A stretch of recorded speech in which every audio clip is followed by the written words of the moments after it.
I am an American, and I killed Americans. I am a human being, and I killed human beings. And I did it in my society. The actions this man committed against women, and even his own mother, are extremely disturbing and foul, and you might feel nauseated. He is infamous as one of the most notorious serial killers in American history, driven by a desire to appear brilliant and in control, while in reality, he was a sad, lonely man with deep issues related to his mother. Often, when discussing serial killers, people claim there were no warning signs, that they seemed like normal individuals, and that no one anticipated their actions. However, that's not the case with Ed Kemper, known as the co-ed butcher. Ed's parents had an unloving marriage, and from everything I've read, his mother was widely regarded as a cruel person. When Ed was 9, his father, whom he deeply admired, left the family to escape. Ed's mother. Reports say that as a child, Ed endured a great deal of mistreatment from his mother. She verbally abused him, constantly putting him down, telling him that no woman would ever love him. She was so afraid of him that she would lock him in the basement at night, leaving him in the cold and dark. Let me be clear, don't think her actions were justifiable. Locking a child in a basement because of fear is not okay. Still, Ed was a frightening child, showing red flags at a very young age. By the time he was 7, he was already playing violent games with his sisters and beheading their dolls.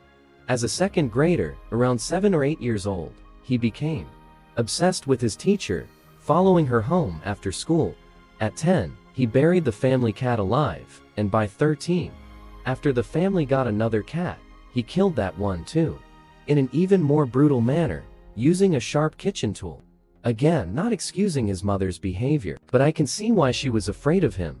At 14 or 15, Ed tried to escape his mother's abuse by running away to find his father. But when he did, his father rejected him and sent him to live with his paternal grandparents instead. Unfortunately, his grandmother treated him the same way his mother did.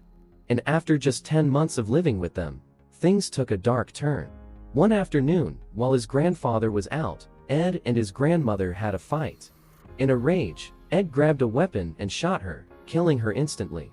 When his grandfather returned, Ed met him outside and shot him too. When his grandfather returned, Ed met him outside and shot him too. At just 15 years old, Ed had already taken 2 lives.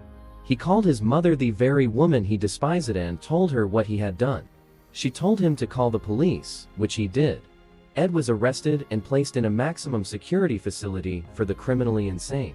While there, he underwent extensive psychiatric evaluations and scored a near-genius IQ of 136. Despite this, he was released after only 5 years, with his criminal record erased, and was classified as low risk to re-offend. A tragic miscalculation considering what would come next. Once released, Ed, now in his early 20s, moved back in with his mother. He believed he was smarter than everyone and even dreamed of becoming a police officer. In a bizarre twist, he was rejected because of his height, standing at an imposing 6'9" and 300 pounds. Undeterred, he began associating with local police, frequenting a bar called the Jury Room near the police station, and befriending officers there. During the 1970s in Santa Cruz, California, hitchhiking was common, particularly among young college students. Ed, who struggled in his interactions with women, began picking up female hitchhikers. On May 7, 1972, he picked up 2 18-year-old Fresno State students, Mary Ann and Anita. He took them to a remote location, killed them, and brought their bodies back to his home, where he sexually violated their corpses. Afterward, he dismembered their bodies. And while some of Mary Ann's remains were found, Anita's were never recovered. In September of that year, Ed picked up a 15-year-old hitchhiker named Aiko, a high school dance student. She was trying to get to her dance class after missing the bus. Ed took her to a remote location and told her he wanted to end his life, but needed someone to be with him so he wouldn't be alone. At one point, Ed stepped out of the car, but accidentally locked himself out, leaving Aiko and a weapon inside. He managed to persuade her to unlock the door, and the moment she did, he killed her. He brought her body back to his house and performed the same vile acts on her remains that he had done to Mary Ann and Anita. In January 1973, Ed picked up another hitchhiker, 18-year-old Cindy. He unaligned her in the car, brought her body back to his mother's house, kept her body in the closet overnight. And then, when his mother left for work the next morning, he took out her body. He sexually assaulted her body and dismembered her. He then buried her head in the backyard of his mother's house. But he buried her head so it was like pointed up towards his mother's bedroom. And he did this because his mother always wanted people to look up to her. He thinks he's funny making these jokes. He's not funny, but he thinks he's funny. He's sick. 1 month later, Ed picked up 2 more students, 23-year-old Rosalind and 20-year-old Allison. And again, he did the same awful things to them, and then to their bodies. The pivotal moment leading to Kemper's downfall occurred on April 20, 1973, after a violent argument with his mother. Following this confrontation, he murdered her in their home, dismembering her body and hiding her remains. This act marked a significant shift in his criminal behavior.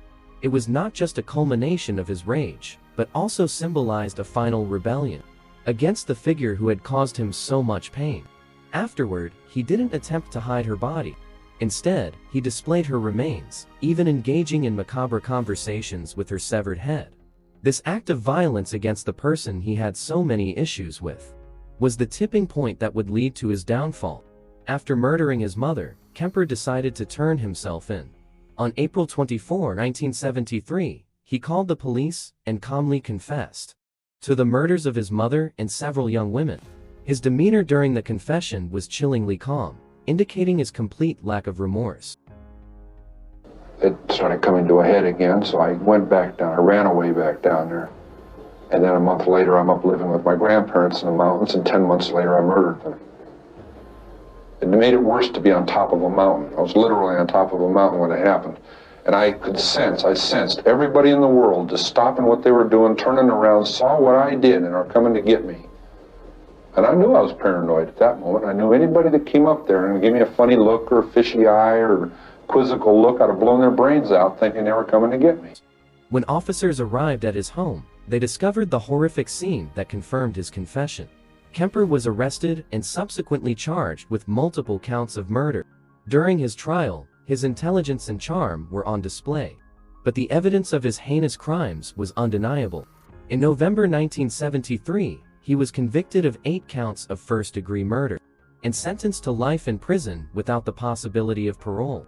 I think the reason that Ed killed women is because he hated his mother. Every single time he was taking the lives of one of his victims, he envisioned her. The reason that his first ever victim was his grandmother, who reminded him so much of his mother. But let me know, what are your thoughts? And which case would you like to see next? Till next time.